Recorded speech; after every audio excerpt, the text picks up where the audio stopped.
Vamos fazer então essa leitura.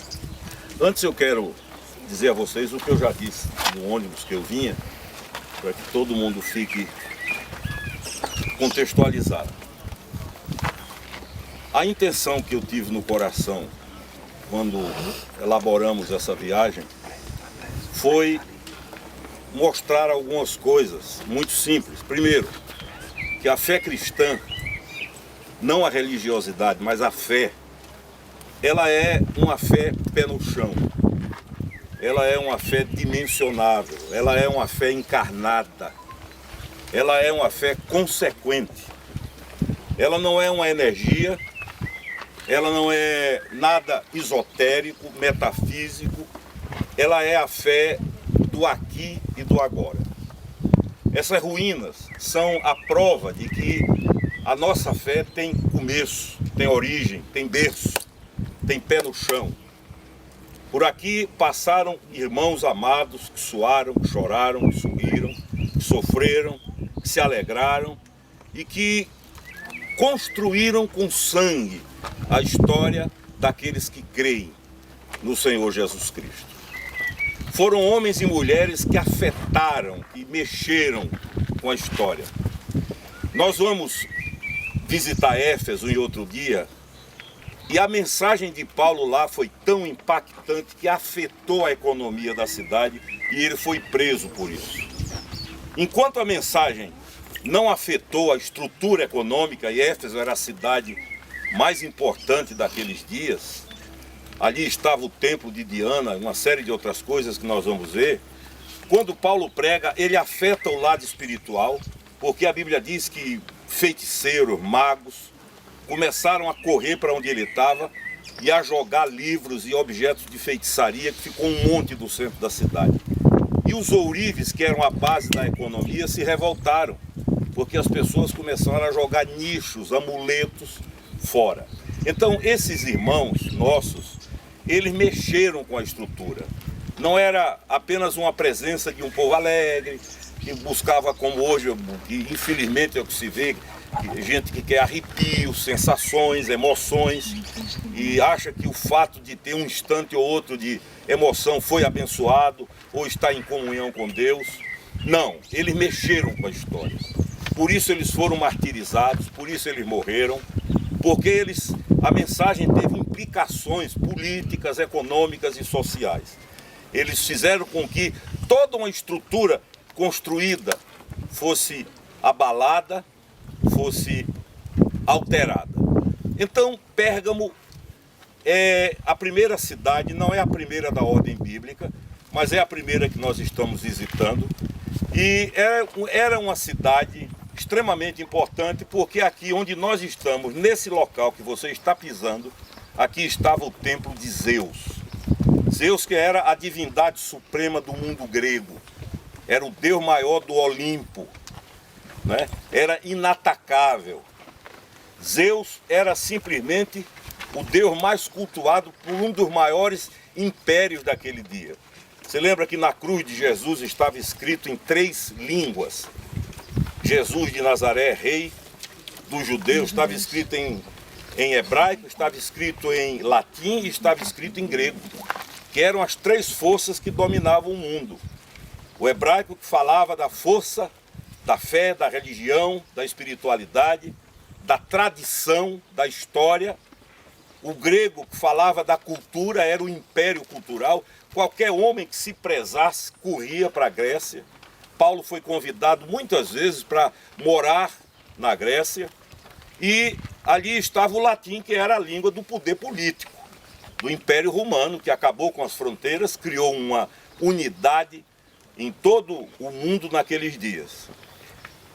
Eu estava dizendo no ônibus que 2 ou 3 acontecimentos detonaram o início da fé cristã. Primeiro, o Calvário, a cruz, a morte, diferente, substitutiva, estranha para o mundo.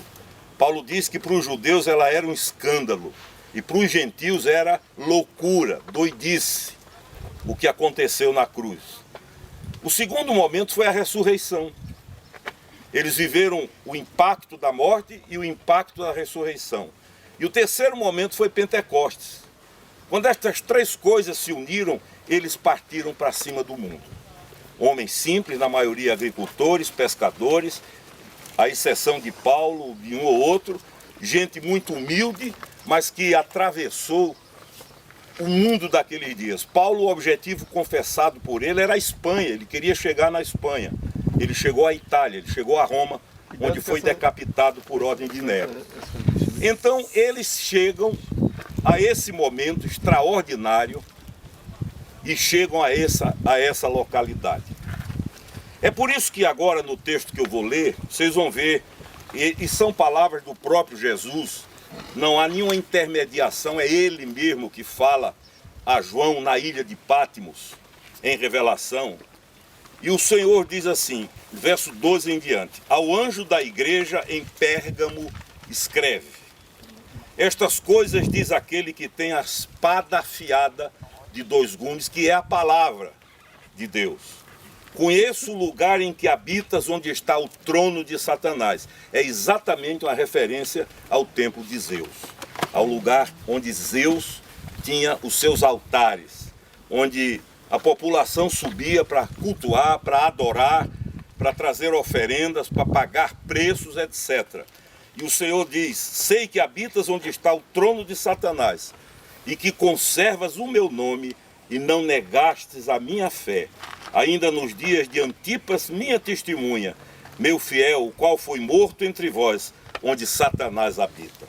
Então, a palavra do Senhor Deus, através do Senhor Jesus Cristo, é enfática contra toda essa mitologia grega, contra todo esse panteão grego de divindades.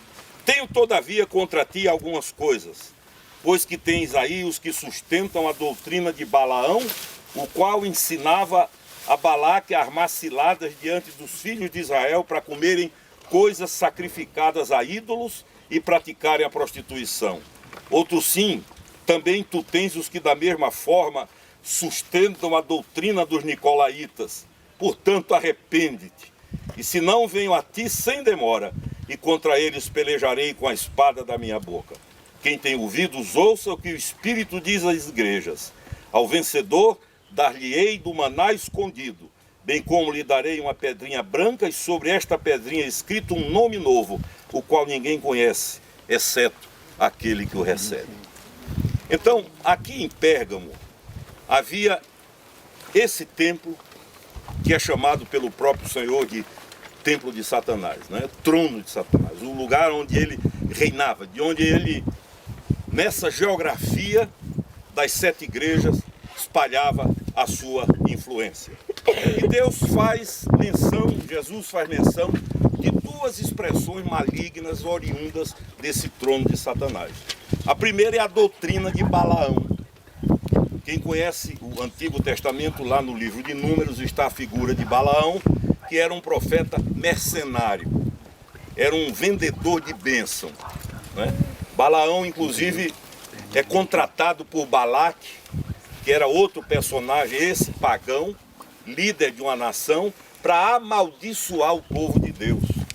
E Balaque paga, dá ouro, dá joia, dá prata, ele alicia o profeta de Deus, e a Bíblia diz que Balaão vai a primeira vez sobre um monte, vê o povo lá embaixo, amaldiçoa, não acontece nada, aí Balaque chama, aumenta a oferta, Balaão vai, amaldiçoa de novo, não acontece nada, Balaque chama, oferece agora tesouros para que o povo de Israel fosse amaldiçoado, e Balaão sobe para amaldiçoar o povo de Deus, e outra vez, aí diz a Bíblia, todas as vezes que ele abria a boca para amaldiçoar, saía bênção. O Senhor invertia o negócio. E aí vem aquela frase de Balaão que eu amo e que me arrepia. É quando ele olha para Balaque e diz: contra este povo não vale encantamento. Por isso nós não precisamos ter medo de despacho, de feitiçaria, porque quem nos guarda é muito maior do que isso. Amém. Balaão é obrigado, envergonhado a dizer: contra esse povo não vale encantamento. Essa igreja de Pérgamo andava por aí, negociando bênção, barganhando bênção, sacerdotes ganhando fortunas com bênçãos, vendendo milagres, essas coisas que hoje se repetem. E diz mais o texto que eles levavam o povo à prática da prostituição. O que em outras igrejas era uma prática, em Pérgamo tornou-se doutrina, ensinamento. Por isso fala dos nicolaítas. Os nicolaítas, eles ensinavam, colocando numa linguagem de hoje, que a graça de Deus é tão grande que você pode pintar o 7, fazer o que quiser. O apóstolo Paulo diz: quem usa a graça de Deus como pretexto para pecar, a condenação desse é certa. Onde abundou o pecado, superabundou a graça. Isso é um princípio. Não há nenhuma transgressão maior do que a graça de Deus. A graça de Deus é uma fonte a jorrar eternamente para perdão. O que o inimigo leva às vezes é a pessoa a usar a graça como pretexto. Não, eu faço, depois peço perdão, está resolvido. Ou então a graça é maior do que o que eu vou fazer, e esse é o caminho que desce diretamente para a condenação, segundo a palavra de Deus. Então a igreja de Pérgamo, ela tinha suas virtudes, porque o próprio Senhor Jesus diz: guardaste o meu nome. Ali ainda havia esse filete dourado da fidelidade, do temor, em alguns certamente. Ele diz que o testemunho foi mantido, e cita Antipas, que foi martirizado pela fé. E ele diz: o meu servo Antipas, que vocês apoiaram, que vocês ajudaram. Então há um crédito. E no final, duas coisas que eu vinha dizendo no ônibus à turma: essas igrejas, elas sempre contêm uma exortação e uma promessa. A exortação de Deus a Pérgamo é essa aqui: arrepende-te. Isso é muda de rumo. Arrependimento é mudança de rumo. A palavra é metanoia em grego, é mudança de mente. Arrependimento não é choro, arrependimento não é remorso. O remorso tem o perfil do arrependimento, mas não tem o efeito, porque não gera mudança. Gera apenas a consciência sem mudança. O arrependido, ele tem consciência, quebranta-se e muda, altera o rumo da caminhada dele. Então, a primeira palavra de Deus é essa, porque esses eram transgressões terríveis, mas Deus diz: arrepende-te, muda, altera essa caminhada, deixa de andar por esse caminho. Isso, a Bíblia está cheia. Quando Jesus perdoa, ou conversa com aquela mulher flagrada em adultério, ele diz: ninguém te condenou, não, eu também não te condeno, vai em paz e não peque mais. Isso é, muda o estilo de vida, passa por uma coisa melhor, arruma um jeito melhor de viver, em outras palavras. Então Deus diz: essa igreja tem jeito. A maravilha de tudo isso é que com Deus sempre tem saída. Amém. Deus está sempre pronto a receber um coração arrependido. Amém. O reverendo Hamilton, eu lembro de um sermão dele que eu nunca mais vou esquecer. E ele dizia assim: você nunca vai ouvir Deus dizer a você isso de novo, outra vez. Porque quem manda perdoar 70 vezes 7 tem caráter para mandar, porque pratica o que manda. Então nós não temos que ter temor, arrependimento. Agora, aí vem a exortação. Se você não mudar de caminho, porque Deus tem limites, não para ele, mas para nós. É aquela hora do basta, né? É a hora em que nos tornamos indesculpáveis diante de tantas oportunidades dadas. Então ele diz assim: se não, venho a ti sem demora, e contra eles pelejarei com a espada da minha boca, que é a palavra de Deus.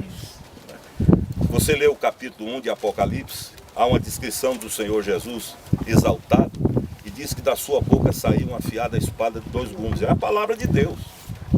E não há nada mais terrível do que o juízo da palavra. Caio diz que juízo é simplesmente o encontro das minhas atitudes com o gabarito da palavra de Deus. Quando esse gabarito é encostado em amor, o perdão acontece. Quando esse gabarito é encostado para avaliação, vocês não precisam que eu diga quem é que perde nessa história. Então Deus diz: muda, deixa, e vem a promessa final. Ao vencedor dar-lhe-ei do maná escondido. Isso é alimento. Alimento não para o corpo, alimento para a alma.